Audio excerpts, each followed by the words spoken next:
Let's see what... Wow, it's proper, isn't it? Yeah.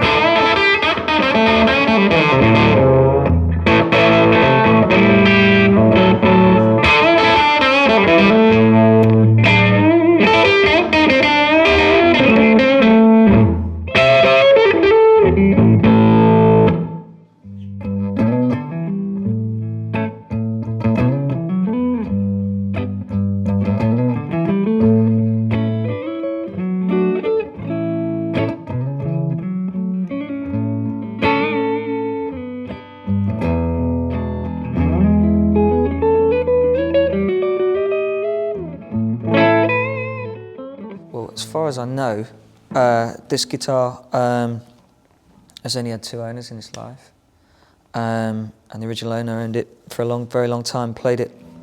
He was a jazz musician.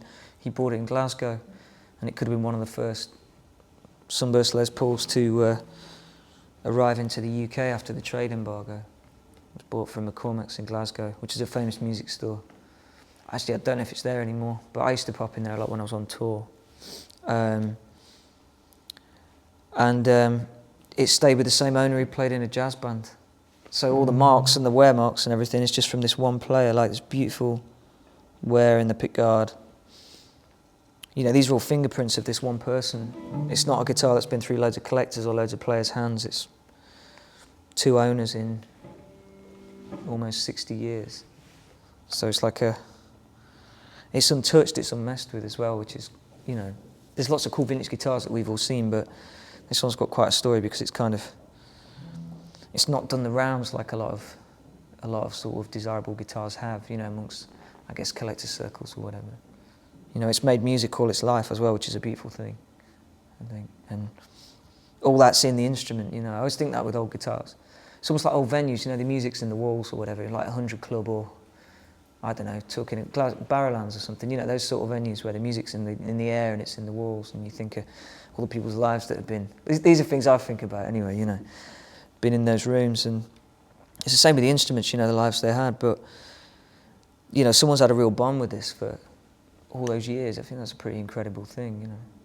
And the story is from what I can gather, it's well documented, you know. The thing that drew me to these was the music I liked from the mid-60s, really, late 60s. You know, and then realising the instruments that people were using. Probably the first time I became aware of a Les Paul was, I don't know, I probably knew what one looked like, but it was probably the Sex Pistols or something like that. Never mind the bollocks, you know, starting to play guitar and then getting into Sex Pistols and realising Steve Jones played a Les Paul. But when I got into, you know, sort of 60s music, through the Stones, I guess, and then discovering like the Yardbirds and the Blues Breakers, and Cream, and all that, you know, you realise a lot of the guys, Peter Green, Mick Taylor, all these guys were playing these guitars, so that's what drew me to it, especially was the sound of those records and the production of those records, you know. The music that was being made with them at the time is what drew me to them. When young musicians picked them up for whatever reason and took them into, you know, as music was evolving into directions that, you know, this was probably marketed as a modernised version of a jazz guitar maybe. I don't know if that's true, but that's the impression you get, because that was Gibson's field.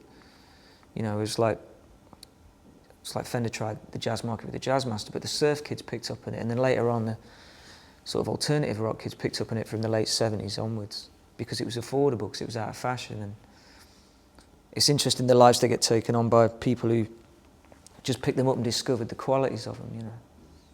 I think, and it's interesting that, you know, Eric Clapton kicked the door open in the UK, and maybe someone like Michael Bloomfield in America, you know, with what these guitars could really do. And they were inspired by the black American heroes, you know, who were playing similar looking guitars, but maybe not exactly the same, you know, like Hubert Sumlin or Guitar Slim, maybe people like that.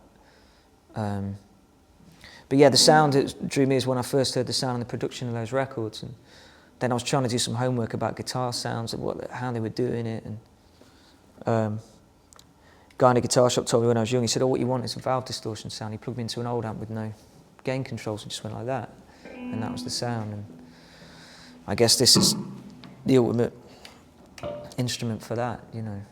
And it's just so direct, and it makes you play it does make you play in a bit of a different way. Obviously, it's not going to write songs for you or whatever, but they are inspiring I mean, when you hear those sounds, it's a really musical guitar. It's more than just sort of a loud hard rock guitar. Or there's loads of nuances in it, and loads you can get out of it.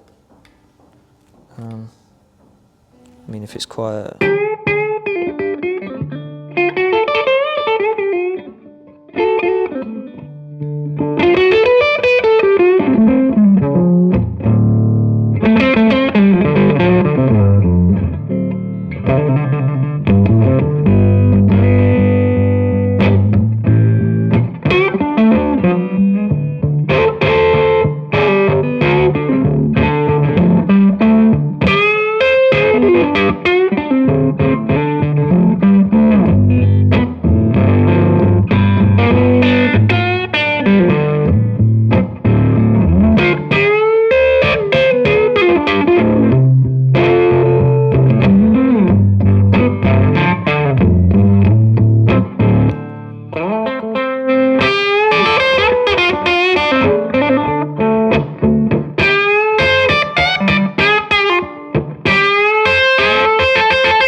Yeah, it's heavy.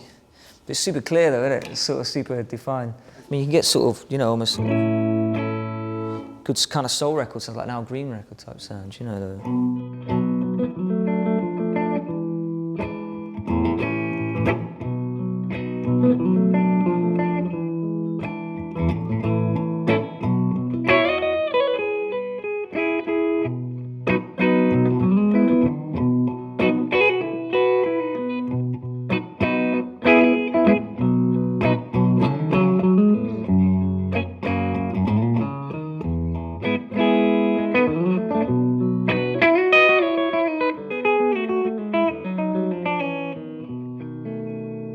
Super sweet. But you can get it sort of bright and country-like, I suppose.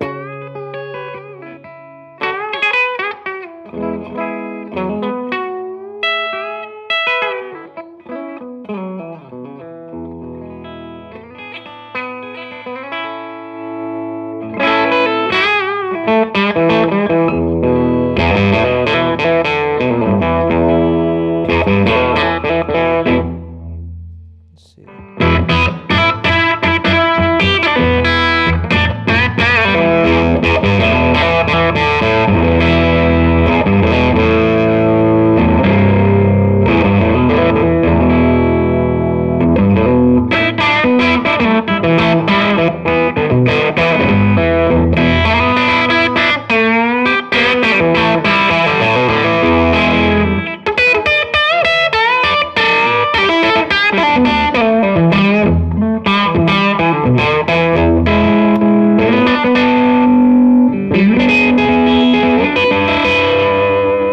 It's weird, it sort of rings with highs, but it's super fat, isn't it? It's got everything. Yeah.